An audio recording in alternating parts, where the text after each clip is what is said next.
So yun nga po kapamilya, no, welcome back sa aking official Facebook page, ang Lolaski TV.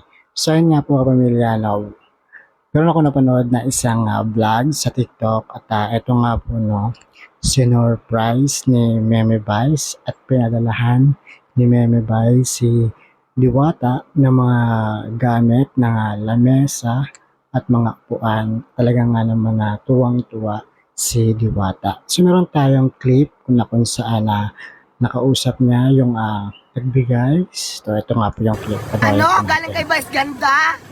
Hello, maraming Diba? salamat.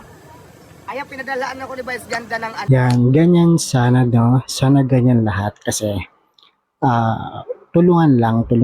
Huwag tayo maghilahan pa ba? Kailangan maghilahan tayo pataas. Mas maganda kasi yung tayo na lang yung magtutulungan dito. Talaga nga naman na yung suportahan lang talaga yung kailangan. Hindi yung mambabash tayo ng hindi yung ibabash natin sa Diwata na sisiraan natin na hindi masarap yung kanyang pares.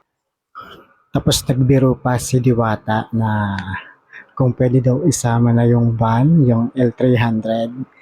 Talagang nga naman nagtawa na. So, kaya nga ayun, no, sana in the future magkaroon sila ni Meme Vice ng collab content na magkasama silang dalawa. So, ayun po ang abangan natin.